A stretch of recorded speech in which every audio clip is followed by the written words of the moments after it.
Frankenstein o el moderno Prometeo de Mary Shelley. Relato del Dr. Frankenstein, capítulo 21. Me llevaron rápidamente ante la presencia del magistrado. Era un benévolo anciano de expresión afable y tranquila. Sin embargo, me miró con cierta hostilidad y luego, dirigiéndose a los que me habían llevado hasta allí, les preguntó quiénes eran los testigos. Media docena de hombres se adelantaron. El magistrado, señalando a uno de ellos, le ordenó que prestara declaración. El hombre comenzó diciendo que la noche anterior, acompañado por su hijo y por su cuñado, Daniel Nugent, había salido de pesca, pero que hacia las 10 de la noche se había levantado un fuerte viento del nordeste y habían preferido dar media vuelta y regresar. Continuó explicando que como la noche era muy oscura, pues la luna no había aparecido todavía, acordaron, como en otras ocasiones, que en vez de regresar al puerto, atracarían en una bahía que se hallaba a unas 2 millas de allí. Él iba adelante con el equipo de pesca y sus compañeros lo seguían a cierta distancia. Al avanzar por la playa, tropezó con un objeto caído en el suelo. Sus camaradas acudieron a ayudarlo y descubrieron, a la luz de un farol, que se trataba del cuerpo de un hombre que, según todo indicaba, estaba muerto.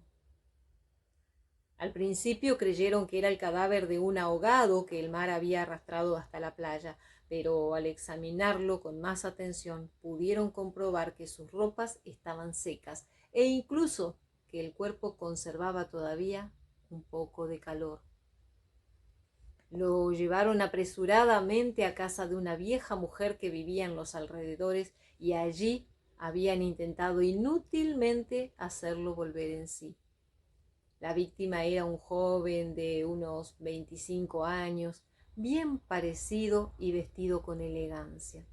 Según todas las apariencias, había sido estrangulado, pues, exceptuando las huellas amoratadas de dedos que tenía en la garganta, no presentaba otro indicio de violencia.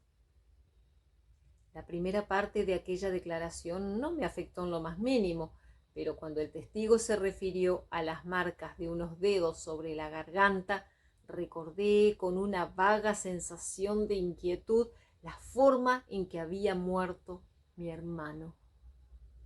Mis piernas comenzaron a temblar y se me nubló la vista hasta el punto de que me vi obligado a sostenerme en el respaldo de una silla para no caer. El magistrado, que me observaba con mucha atención, extrajo sin duda de mi actitud una conclusión que no me favorecía. El hijo del pescador, que había declarado en primer lugar, estuvo en todo de acuerdo con las declaraciones de su padre, pero Daniel Nugent añadió a ellas un elemento nuevo.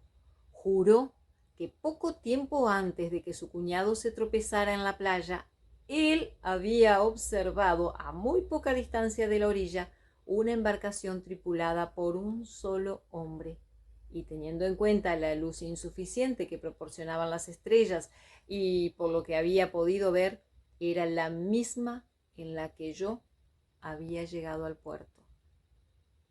A continuación se presentó una mujer que declaró que vivía cerca de la playa y que se hallaba en la puerta esperando el regreso de los pescadores, aproximadamente una hora antes de que se conociera el hallazgo del cadáver, cuando pudo ver un bote que se alejaba de la orilla muy cerca del lugar en donde luego encontrarían el cuerpo. Otra mujer declaró que los pescadores habían llevado a su casa el cuerpo de un hombre joven que todavía no se había enfriado por completo. Dijo que lo tendieron sobre la cama y mientras Daniel Nugent salía a buscar al farmacéutico, los demás friccionaron fuertemente sus miembros, pero que sus esfuerzos habían sido inútiles, ya que cuando lo hallaron, el hombre ya estaba muerto. Luego interrogaron a muchas personas en relación con mi llegada. Todos estuvieron de acuerdo en que era posible que a causa del fuerte viento que se había desencadenado yo me hubiera visto incapaz de gobernar la embarcación y contra mi voluntad hubiera tenido que regresar al lugar desde donde me había alejado de la costa. Afirmaron, asimismo, que era muy probable que yo hubiera acarreado el cuerpo desde otro lugar y que, al desconocer la configuración de la costa, lo hubiese abandonado en aquella playa, ignorando la escasa distancia que la separaba del pueblo. Levantaron debidamente un acta con todas aquellas declaraciones y el señor Kirwin ordenó que me condujeran a la sala donde habían depositado el cadáver en espera de que fuera enterrado. El magistrado deseaba comprobar el efecto que me produciría la contemplación de mi supuesta víctima. Sin duda aquella idea se le había ocurrido al constatar la agitación que demostré cuando supe la forma en que se había cometido el asesinato. Fui conducido, por lo tanto, hasta la posada en compañía del magistrado y de otras muchas personas. Me sentía extrañamente turbado por todas las coincidencias que tuvieron lugar aquella noche fatídica. No obstante, como recordaba haber conversado con los habitantes de la isla poco tiempo antes de la hora en que habían descubierto el cuerpo, no temía en absoluto las posibles consecuencias de aquel asunto. Entré a la cámara mortuoria y me aproximé al ataúd. ¿Cómo narrarle lo que experimenté al contemplar el cadáver? Aún ahora el horror me hiela la sangre y no puedo rememorar aquel terrible instante sin estremecerme de espanto.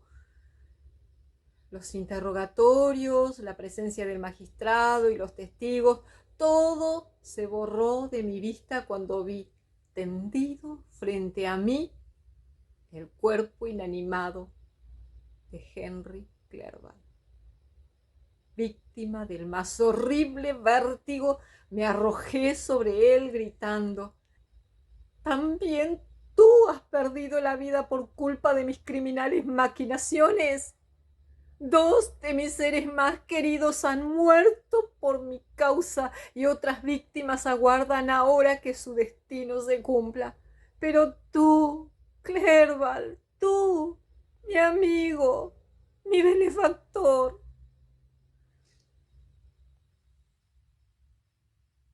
Hay angustias morales de tal intensidad que la naturaleza humana es incapaz de resistir.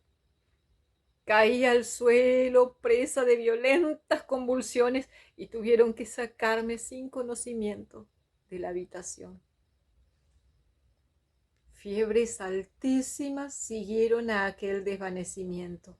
Durante casi 2 meses estuve suspendido entre la vida y la muerte. Más tarde supe que en el curso de mis delirios me había entregado a horribles divagaciones. Me había acusado en voz alta de los asesinatos de William, Justine y Clerval. Algunas veces rogaba a quienes me atendían que me ayudaran a aniquilar al monstruo que había creado. Otras tenía la impresión de que sus dedos inmundos me apretaban la garganta y lanzaba entonces violentos gritos de terror. Afortunadamente, como me expresaba en mi lengua natal, el señor Kirwin fue la única persona que pudo comprenderme. Por lo que se refiere a los demás, mis gestos desordenados y mis alaridos delirantes los llenaban de horror. ¡Ay! ¿Por qué no habré muerto? Nunca ha existido sobre la faz de la tierra una criatura más desdichada que yo. ¿Por qué no pude hundirme en aquel mismo instante en los abismos del olvido y de la nada? La muerte arrebata continua e implacablemente tantas pequeñas criaturas de los brazos de sus parientes que las amaban y habían depositado en ellas toda su esperanza. Tantas jóvenes esposas, tantos amantes locamente enamorados que estaban en su plenitud, se han convertido de la noche a la mañana en el alimento de los gusanos que pueblan su húmeda y fría tumba. ¿De qué barro estaba yo hecho para resistir tantas pruebas, tantos tormentos renovados sin parar y los sufrimientos que los acompañaban? Pero, ay, había sido condenado a vivir. Pasados los 2 meses recuperé el conocimiento y me hallé en la cárcel, acostado sobre una cama miserable, cercado por guardias, rejas y cerrojos y todos los elementos siniestros de una celda. Recuerdo perfectamente que era de día. No podía precisar los acontecimientos que había vivido y tenía solo una vaga conciencia de que me había herido una enorme y horrenda desdicha. Pero cuando miré a mi alrededor y vi las ventanas cruzadas por barrotes, todo fue regresando a mi memoria y no pude contener un largo gemido.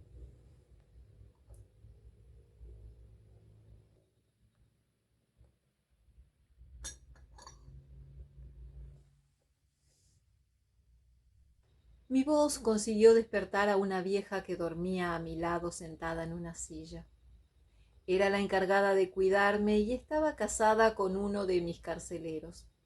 Su aspecto delataba los vicios que suelen poseer las mujeres de su clase. Las facciones de su rostro sombrío le daban el aire de quienes están muy acostumbrados a contemplar escenas de tristeza y miseria sin dejarse conmover. Me habló en inglés. Su voz denotaba la mayor indiferencia y creí que la había escuchado otras veces mientras permanecía en coma. ¿Ya se encuentra mejor?, preguntó. Claro que sí, le respondí débilmente. Pero si todo lo que imagino es cierto, si no estoy viviendo una horrible pesadilla, siento mucho volver a la vida para experimentar tal horror y tal angustia. Ah, bueno, prosiguió la vieja. Si me está hablando del individuo que ha asesinado, estoy de acuerdo en que sería mejor para usted haber muerto, porque si no me equivoco, la pasará muy mal. Aunque a mí después de todo me da igual. Me pusieron aquí para que lo cuidara y procurara curarlo. Creo que he cumplido bien mi misión. Sería muy conveniente que todos actuásemos en nuestras vidas de la misma manera. Miré disgustado a esa mujer que podía hablar con tanta crueldad a una persona que poco tiempo antes había estado a punto de morirse. Aún me sentía muy débil e incapaz, por lo tanto, de reflexionar sobre lo que me había ocurrido. Mi vida se había convertido en una pesadilla. Por unos momentos me pregunté si todo aquello había sucedido en realidad, ya que ningún recuerdo acudía a mi memoria con la claridad de las cosas vividas. Pero a medida que las imágenes, muy vagas al principio, fueron aclarándose, la fiebre fue apoderándose otra vez de mí. Tenía la impresión de que las tinieblas me rodeaban y nadie se hallaba a mi lado para consolarme con palabras afectuosas o para tenderme una mano amistosa en la que poder apoyarme. El médico vino a visitarme y me recetó un remedio que la mujer se dispuso a preparar. Siguió demostrando una indiferencia total hacia mi persona y una expresión de frío desprecio. Pero ¿quién podía interesarse en un condenado a muerte más que el verdugo encargado de colgarlo? Esos fueron mis primeros pensamientos. Sin embargo, pronto pude saber que el señor Kirwin había tenido conmigo detalles de extrema amabilidad. Ordenó que me instalaran en la mejor celda de la cárcel, aunque ello no la hacía menos miserable, y se preocupó de que me atendieran un médico y una enfermera. Es verdad que no acudía muy a menudo a visitarme, sin duda porque, a pesar de su deseo de consolar los sufrimientos de un ser humano, no quería ser testigo de las penosas divagaciones de un asesino. Venía de vez en cuando para asegurarse personalmente de que me cuidaban bien. Sus visitas eran cortas y muy espaciadas. Un día, cuando ya comenzaba a convalecer, me hicieron levantar de la cama para sentarme en una silla. Estaba muy delgado y mi rostro era de una palidez semejante a la de la muerte. Me mantuve allí, derrotado por el sufrimiento, pensando si no sería mucho mejor acabar con mi existencia y abandonar por fin un mundo donde todo eran desdichas. Incluso llegué a imaginar que lo más conveniente sería declararme culpable y sufrir los rigores de la justicia como la pobre Justine, más inocente que yo mismo. Estaba sumido en aquellas reflexiones cuando se abrió la puerta de mi celda para dar paso al señor Kirwin. Su rostro revelaba simpatía y compasión. Tomando una silla, se sentó cerca de mí y me dijo en francés: «Mucho me temo que este lugar le parezca muy miserable. ¿Puedo hacer algo para mejorar sus condiciones de vida?» «Le estoy muy agradecido», respondí, «pero la comodidad me importa poco. Jamás podré disfrutar en este mundo de la paz ni del confort». «Lo comprendo», prosiguió, «y sé que la simpatía de un extraño no podrá aliviarlo demasiado, pues se lo ve afectado por una insólita desgracia. De cualquier manera, tengo plena confianza en que pronto podrá dejar este lugar tan siniestro, porque no me cabe duda de que podremos hallar un testimonio que demuestre su total inocencia del crimen que se le imputa». «Es algo que no me preocupa», respondí. «Una extraña cadena de circunstancias y acontecimientos me ha convertido en el más desdichado de los seres humanos. El dolor y los remordimientos me persiguieron y me persiguen aún. No tengo razón alguna para temer a la muerte». En efecto, pocas cosas podrían ser tan horrendas y desagradables como los sucesos que últimamente usted ha tenido que vivir. Por alguna incomprensible casualidad, la tormenta lo arrojó a nuestra costa, famosa por su hospitalidad, y a pesar de ello lo detuvieron y lo acusaron de un asesinato. Lo primero que lo forzamos a ver tras su llegada fue el cuerpo de su amigo, asesinado, colocado en su camino por una mano criminal.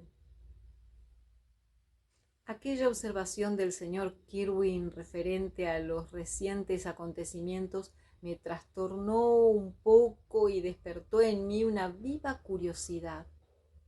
El magistrado parecía estar ahora muy bien informado de todo lo que me concernía. Le comuniqué mi sorpresa y él respondió: «En cuanto usted se enfermó, ordené que me entregaran todos los papeles que llevaba encima. Los estudié con suma atención y con la esperanza de encontrar en ellos algunos datos para poder ubicar a su familia y notificarles la desgracia que lo afligía. Encontré entre sus cosas muchas cartas y una de ellas pertenecía a su padre. Escribí pues inmediatamente a Ginebra y desde entonces ya han transcurrido 2 meses. Pero ¿Se siente mal? Está tiritando. No se atormente así. Las emociones solo conseguirán perjudicarlo. Las dudas son para mí peores que cualquier mala noticia.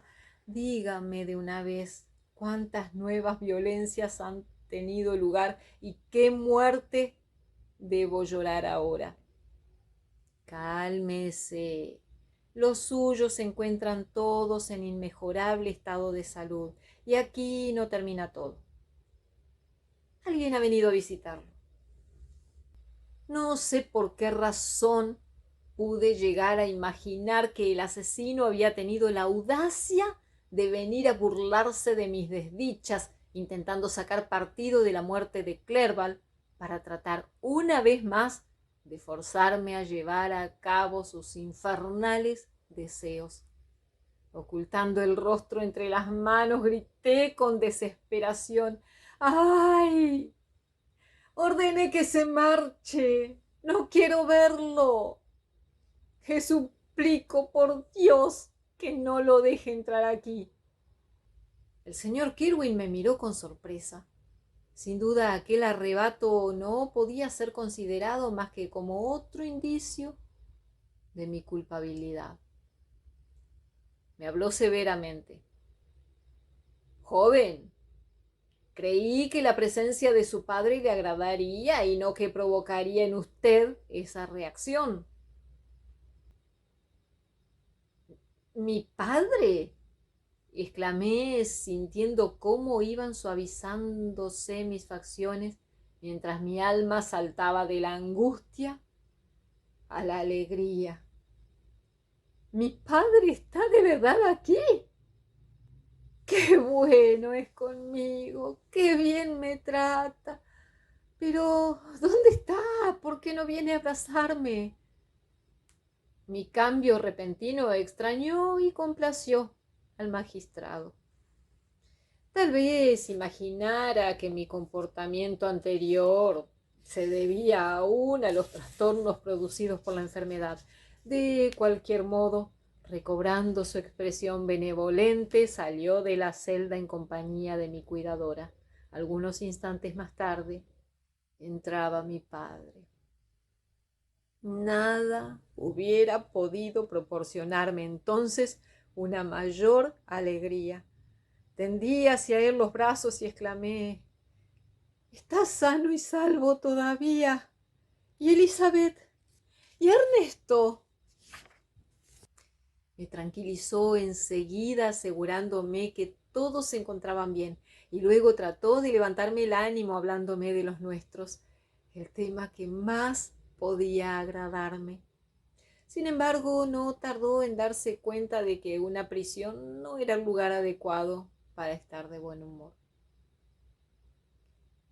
¿En qué horrenda situación te encuentro, hijo mío?, murmuró contemplando con tristeza las rejas que cruzaban mi ventana y las sórdidas paredes de la celda. Partiste de viaje en busca de distracciones, pero una terrible fatalidad parece correr tras de ti. Pobre Henry Clerval. La sola mención del nombre de mi compañero fue suficiente en el estado en que me hallaba para hacerme llorar. Ay, sí, padre mío, respondí. Una terrible maldición pesa sobre mi vida y es necesario que yo siga existiendo para que pueda cumplirse. Si no hubiera sido por esta razón, estoy convencido de que habría hallado la muerte sobre el ataúd de Henry. No nos dejaron conversar durante mucho tiempo, pues mi estado de salud era todavía muy delicado y necesitaba mucha tranquilidad. El señor Kirwin explicó a mi padre que si era sometido a esfuerzos mentales demasiado prolongados, corría el riesgo de perder las escasas fuerzas que todavía me mantenían. Créame usted que la inesperada aparición de mi padre había sido para mí como la presencia del ángel guardián. Sabiendo que estaba a mi lado, fui recobrando gradualmente la salud. Sin embargo, cuanto más mejoraba mi estado general, más me hundía yo en una oscura melancolía que nada lograba disipar. Tenía constantemente en el pensamiento la imagen de Henry Clerval, tal como lo había visto por última vez, con el rostro cubierto por la palidez de la muerte. En numerosas ocasiones, el estado de sobreexcitación en que me sumían tales reflexiones hizo que mis cuidadores temieran seriamente una recaída. Ay, ¿por qué se esforzaban en salvar una existencia tan miserable a la que ni siquiera yo me sentía ligado? Sin duda alguna, para que pudiera cumplirse lo que el destino me tenía reservado, todo aquello que ahora está tan cerca de concretarse. Pronto, sí, muy pronto este apesadumbrado corazón cesará de latir y la muerte me liberará del terrible fardo de sufrimientos y angustias que acarreo hace tanto tiempo. Cuando la sentencia judicial se haya cumplido, yo también podré descansar. Pero me estoy precipitando.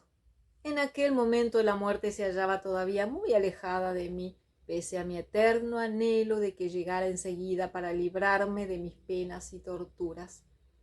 A lo largo de muchas horas permanecía en silencio, postrado, rogando que alguna catástrofe me aniquilara a mí y al mismo tiempo a mi enemigo. El juicio se estaba aproximando. Ya 3 meses habían transcurrido desde mi ingreso a la cárcel y, pese a mi estado de debilidad, fui conducido hasta la capital del condado, a unas 100 millas de aquel lugar donde la corte tenía su sede. El señor Kirwin en persona se encargó de convocar a los testigos de la defensa y tomó todas las precauciones necesarias para que ésta resultara efectiva. Por fortuna me evitaron la vergüenza de aparecer en público como un criminal, puesto que no se trataba de juzgar si era o no reo de muerte, sino tan solo si la acusación podía considerarse con bases suficientes. El jurado me absolvió cuando pudo probarse que a la hora en que hallaron el cadáver de mi amigo, yo estaba todavía en una de las islas Orcadas. 15 días después de mi traslado a la capital, recuperé la libertad. Mi padre se alegró mucho de verme liberado de todas las acusaciones. Gozaba ante la idea de que yo podría disfrutar nuevamente del aire libre y regresar a la patria. Pero yo no estaba en condiciones de compartir su entusiasmo. Mi vida había sido envenenada para siempre, y aunque fuera el mismo sol el que brillaba sobre mi cabeza y sobre la de aquellos que tenían el corazón lleno de alegría, no podía ver a mi alrededor más que negras y terroríficas tinieblas, en las que no brillaba más luz que la de 2 ojos fijos obstinadamente en mí. A veces se trataba de los ojos expresivos de Clerval, vidriosos en la muerte, con las órbitas medio ocultas por los párpados caídos, pero en otras ocasiones eran los ojos nublados del monstruo, como los vi por primera vez en Ingolstadt. Mi padre trataba de despertar en mí sentimientos de cariño, me hablaba de nuestra bella ciudad a la que pronto vería de nuevo, de Elizabeth y de Ernesto, pero no lograba arrancar de mí más que algunos lamentos de desesperación. Llegué, no obstante, a sentir cierto deseo de recuperar la alegría. Pensaba entonces con arrebatos de melancolía en mi hermosa prima, o añoraba mi país, poseído por el deseo de contemplar el lago y el majestuoso Ródano que tanto me habían agradado en la infancia. Sin embargo, la mayor parte del tiempo la pasaba sumido en una extraña somnolencia, y cuando aquello sucedía, todo lo que me rodeaba me dejaba por completo indiferente. Los paisajes más hermosos no me hubieran seducido más que las paredes de mi prisión. Aquellos prolongados periodos de amargura y apatía estaban salpicados por excesos de angustia y desesperación, y si no hubiese permanecido constantemente vigilado, sin duda habría puesto fin a mi vida. Pero me quedaba todavía un deber que cumplir. Aferrándome a este recuerdo, logré por fin vencer mi egoísta desesperación. Había advertido de pronto que me resultaba necesario regresar a Ginebra para velar cuanto antes por la seguridad de mis seres queridos. Tenía que vigilar la probable llegada del asesino y esforzarme por averiguar el lugar que le servía de escondite o aguardar a que se manifestara de nuevo, cosa que sin ninguna duda no tardaría en hacer. Estaba resuelto. Era preciso que lograra poner fin a la existencia del ser a quien involuntariamente yo había dotado de un alma más monstruosa que su asquerosa apariencia. Mi padre, en cambio, deseaba retrasar lo más posible nuestra partida, temiendo que no me hallara en condiciones de soportar las fatigas de tan largo viaje. Evidentemente estaba muy débil. Era un auténtico despojo viviente, la sombra de una criatura humana que había perdido todas las energías. Accesos de fiebre muy alta destruían de día y de noche mis fuerzas ya de por sí debilitadas. No obstante, me mostré tan impaciente y agitado por abandonar Irlanda lo antes posible que mi padre terminó por acceder y sacó pasajes a bordo de un barco que zarpaba con destino a El Havre. El viento era favorable. Aquella noche, tendido sobre la cubierta, contemplé las estrellas y escuché el murmullo de las olas, bendiciendo la oscuridad que me impedía ver aquella maldita tierra irlandesa. Mi corazón estaba repleto de una alegría febril ante la idea de volver a ver Ginebra. El pasado me parecía una espantosa pesadilla y, sin embargo, el barco en el que viajaba, el viento que hinchaba las velas, el mar que me rodeaba, todo servía para recordarme que estaba viviendo una realidad y que Henry Clerval, mi amigo, el compañero más querido, había muerto a causa de mis inconscientes maquinaciones, víctima de mis obras, asesinado por el engendro a quien yo había dado vida. Repasé mentalmente el transcurso de mi vida, mi tiempo pasado en la apacible compañía de mi familia, el fallecimiento de mi madre, mi partida hacia Ingolstadt. Recordé, estremeciéndome, el loco entusiasmo que me había impulsado a la creación de mi implacable enemigo y la noche en la que conseguí darle vida. Presa de un torbellino de contradictorios sentimientos, me entregué al más amargo de los llantos. A lo largo de mi convalecencia me había acostumbrado a ingerir todas las noches una dosis mínima de opio, pues solo con la ayuda de aquella droga podía conseguir el descanso que necesitaba para mantenerme con vida. Martirizado por el recuerdo de mis torturas, tomé aquella noche una dosis doble de la habitual y gracias a ello concilié el sueño enseguida. No obstante, ni durmiendo pude liberarme de mis pensamientos y mi sueño estuvo a menudo lleno de terroríficas pesadillas. Al amanecer tuve una visión particularmente angustiante. Experimenté con claridad la sensación de que el monstruo me oprimía la garganta con las manos y no podía liberarme de ellas por más esfuerzos que realizara. Escuchaba lamentos y alaridos que resonaban en mis oídos. Mi padre, que siempre cerca de mí velaba mi sueño, advirtió aquella extraña agitación y me despertó. Volví a tomar conciencia del mar, del cielo cubierto de nubes, y el monstruo no estaba allí.